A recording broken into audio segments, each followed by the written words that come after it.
I have so many tabs open. Like, why? So sometimes when you start doing research, then there's also like 17 tabs open, and then you keep on forgetting which one you actually was busy reading. Then you accidentally delete the one and you're like, no, what was that? No. Yeah, luckily there's this feature called history, so you can go back there, but that'll take forever. Or you have a blackout like I did this morning, and then you start making up backup plans. Then you realize that your new laptop doesn't like losing the power, and so then you have to reset your entire laptop and open everything again. Oh, that sounds like a fun Tuesday. It's been a great Tuesday. Do you want to restore all your tabs? Yes, please. I was beta reading. Luckily, it wasn't the entire novel. It was like 10,000 words, which is still a lot. But on a call with my beta reading group, they started discussing the person's pages, and I brought up the pages, and there was nothing. Yep. I was like, where did it go? Because I was very certain I did save those comments that I made. It was not a good day. No, that's the worst, because it's like, I can't remember where all the spots were now, and I don't want to redo it all. I just spent 2 hours on this. Exactly. And especially because when I do beta reading, I don't just like flimsily read it through and then I'm like, hey, okay, let's go. I literally go through sentence. If you're my beta reader and you go super into the weeds, I'm like, thank you. Now I can do one editing pass. Exactly. Don't be nice. I already know. If I thought it was perfect, I would not have you read it. Would have not asked. I am just doing my apple juice today. I have to go shopping.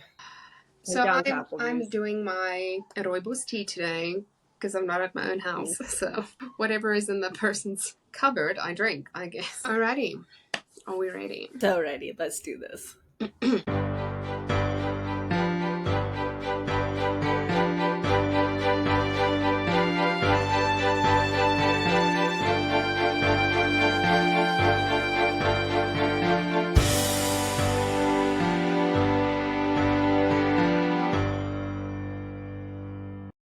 Hello everyone, and welcome to Tea and Tales. I'm Madeleine Einal. And I'm Sarah Sampson. Thank you so much for joining us today and for all of the comments and shares that you have given us. We especially want to thank Gina Dobson and Shirley Brankovic. Thank you very much for supporting our podcast. Today we have our last episode in our NaNoWriMo series and a guest speaker.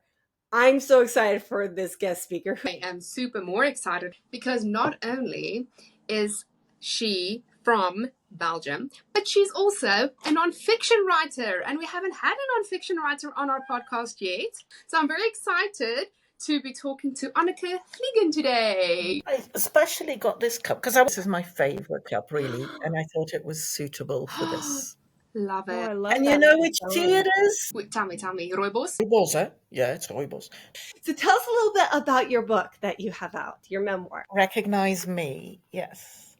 And it's a memoir, basically starting at my birth and going forward to 1.5 years ago, nearly 2 years ago now, where I had a neck operation. As a child, there was a lot of issues already, but none seemed connected. I basically ended up with an ME diagnosis, ME, chronic fatigue syndrome, which landed me a ticket to a lot of humiliation, ridiculing by professionals. I had one doctor, I had the results from a specialist with me, and he burst out laughing and said, "You don't believe all of this, do you?" What? Yeah. That's one of the examples. I'm laughing about it now, but my husband, I got back in the car and the car was too small for his anger. I was so used to that kind of attitude. Not that anybody had laughed out loud at me yet, but it was one of the major moments where he realized what medical gaslighting was. I mean, he'd seen it happen, he'd heard me talk about it, but this was quite extreme. I was subjected to that for 20 years. I was very close to death. I had said goodbye mentally the night before. The doctor was sitting on my bed and I said, if you don't call a halt to it, I'll just pass. And oops, we found something in your blood. There's actually something wrong with you that we can do something about. And that was adrenal insufficiency. And this is where the zebras keep coming up. You can see the one behind me, got the ones on the cover. And I've got Zelly. I know Zelly here, got Zelly, because doctors are trained to, when they hear hooves, think of horses. And so they give people that same treatment that you would give a horse. And they gave the advice, sleep plenty, move plenty, drink lots of water, eat healthily, whatever they came up with, I tried. But I clearly didn't do it well enough because I stayed ill, difficult patient. But, I belong to the zebras, the rare. That I really. love that because most people will use unicorns. I do a lot of research into horses and stuff because of some of the books that I write Yeah, and because I'm a horse person, right? yes. And I came across a couple of years ago about how a lot of people think that zebras are like horses just with stripes, and it's so not right. Zebras are so different. The only thing the same is that they have hooves and they have noses. But Exactly. they are so different in how they act and how they need to be treated in their environment, everything. It makes so much sense to me to say, I'm a zebra. Zebras Yes. actually exist. We're not some fictional, it's not a fiction that we invented, Yeah. which is what we get told. In my case, 20 years. And my story is far from the worst. And when I was writing it, I started to build community and stuff like that because I'd read somewhere that you have to have people chomping at the bit by the time your book's ready because otherwise it'll just sit on a shelf. And that was not my aim. I really wanted to get this out because medical gaslighting is an abuse of power. And always you'll see this with abuse of power, the victim carries shame and guilt and they stay quiet because of it. You're able to be that voice for those people. This is like my 9th year doing nano. It is Wow. so easy to burn out when you're trying to rush to those 50,000 words. And I try to encourage people, stop worrying so much about the word count and to take care of yourself first. What better way does that make you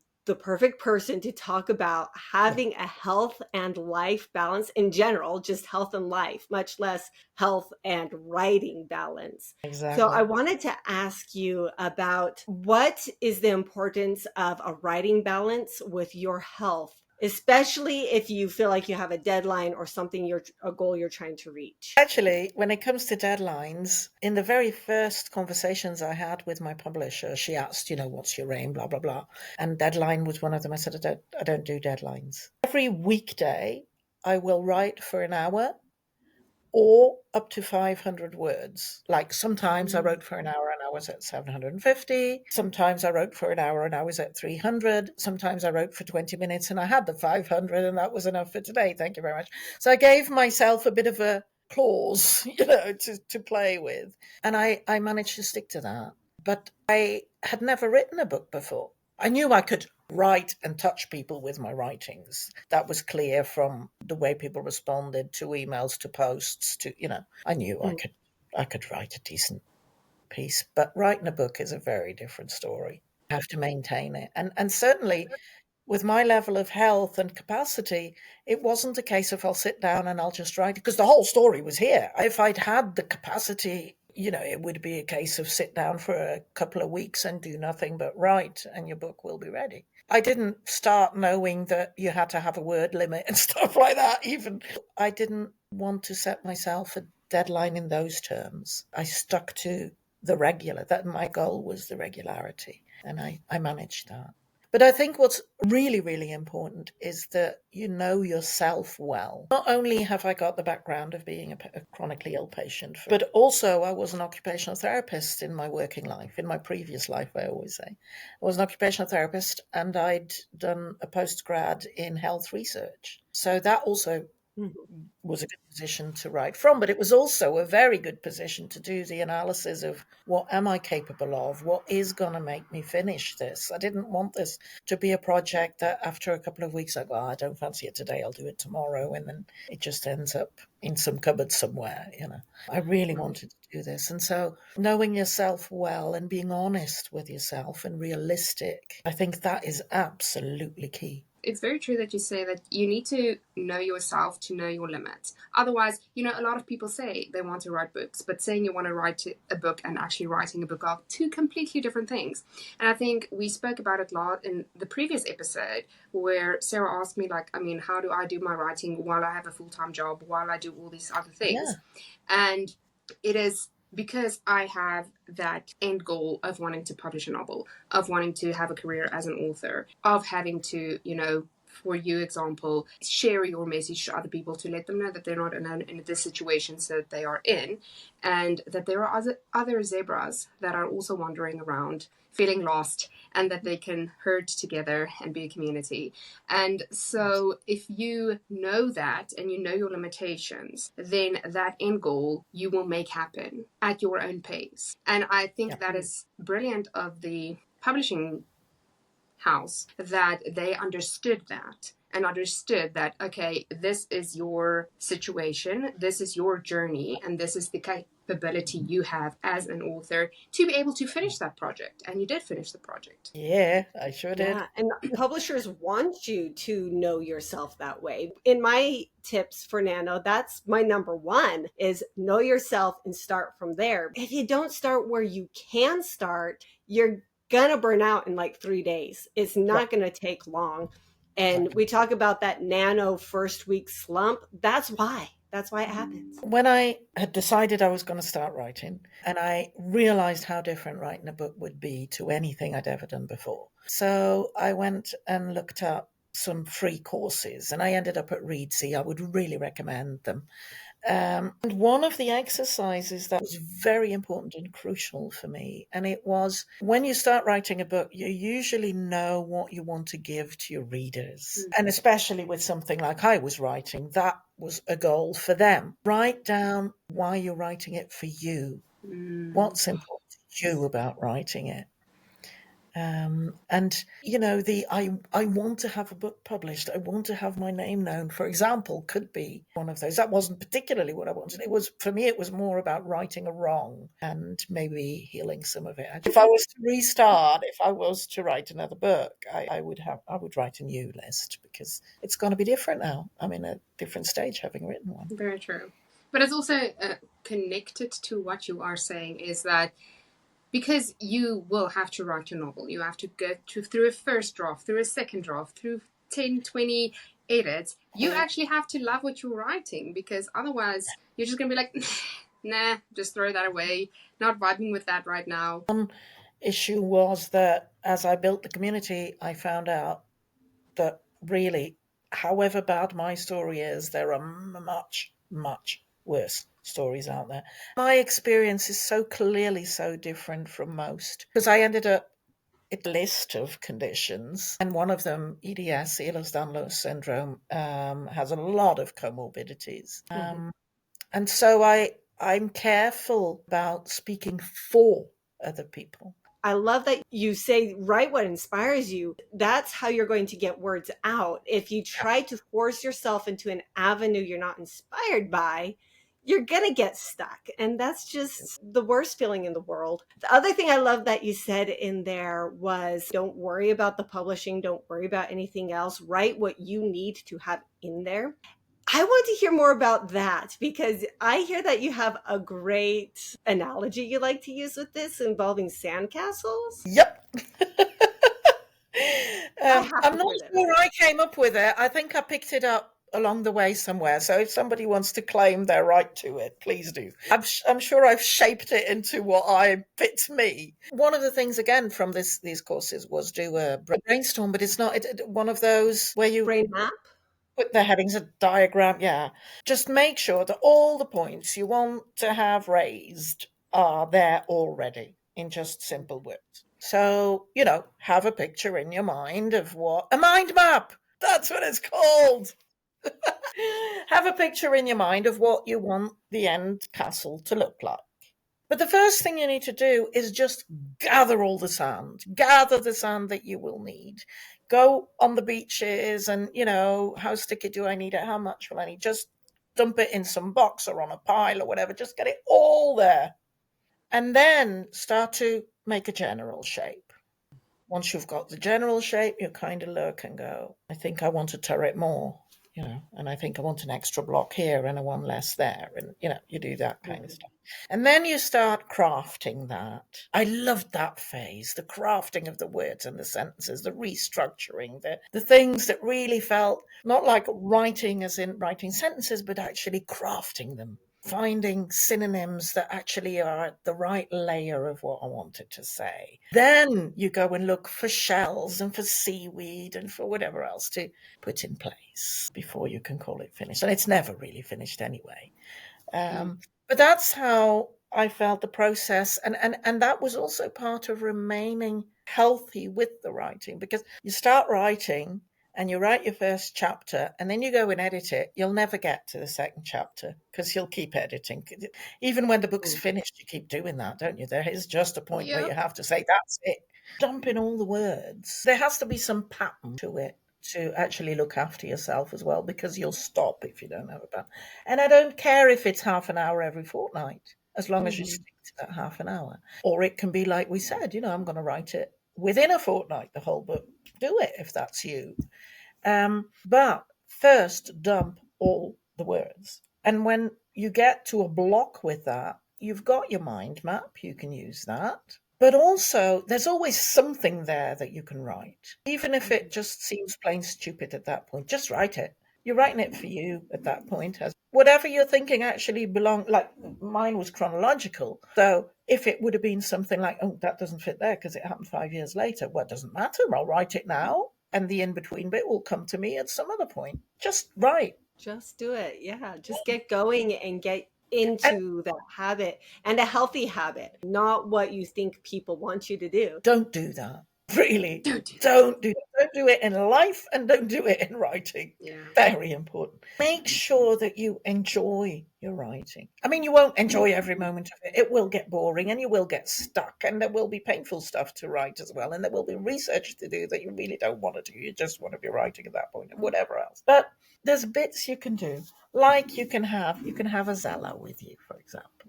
That really helps. You can have an orange blanket that you hide under every time. There you go.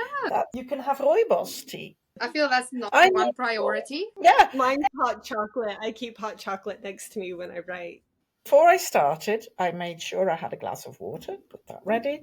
I made sure I had a hot drink. That varied depending on what I wanted at that time. Had that ready with me. In fact, for the first part, until I got sick of doing that, I always made a little teapot. I had one of those little teapots, and I made that. Make it joyful. Do what makes you thrive. Even when the writing then isn't particularly joyful for whatever reason, you just got yourself into that mode, and it's fine. And I did get stuck at one stage because the resources I'm using, I guess, are different to when you're writing fiction. I had emails to go through. I hadn't kept a diary, but I'd kept a blog for a good few years. And so when I got to the stage where I'd started that blog, I thought, oh, this is going to be the easy part. I just cut, paste. Great. Well, it didn't quite work out like that. And it jarred. Something really, really jarred. And I wanted to just write as I had been writing up to then, just from memory, just from what came up and flowed. But I didn't want to miss the important points I had made in my blog, and I didn't quite know how to go about that. And I went against that jarring for quite a while until I thought, this is going to ruin my book. I can't keep doing that. And then I decided I am going to start editing now, so that I can feel what it is and where it is that it's jarring. Not because I want the finished product to be ready up to the point now, but so that I know what it is. What is it that's so difficult? Can I just say I'm so happy to hear you say that, because I think the piece of advice to don't edit until you're done is valid and it's good. But also, if you are stuck, going back sometimes will jar that loose because, oh, I forgot I was doing that over here and I need to fill that out and then your story starts moving again. And so if that's where you're at, if you need to take a day to go back and review what you've already done and where you want to be, it can get you past those stuck points. But I think that's crucial, the way you put it. If it is to review and evaluate where you are and where you need to be, that's different from actually going back and trying to edit every last fault out of what you've written. Just leave the mistakes in. It's all right. Yeah. I tend to, when I write, whatever I wrote the day before or the week before, I will go back to that paragraph just to kind of catch me up on what I was doing. And I'm like, where are these characters right now? Because I cannot, for the life of me, and I have mentioned this before, I cannot write out of chronological order It tickles my toes. I guess when you go back to the sandcastle, once you start shaping and just making the plump shape, you already do a bit of that needs to be flat, and that's what you're doing. It's not I need to have the details in this corner and all the rest is still ruins. I mean, it doesn't work like that. I love it. Oh, I'm going to use that. I feel like your next novel should be called Sandcastles. Throwing it out there. Don't know what it's about, but sandcastles.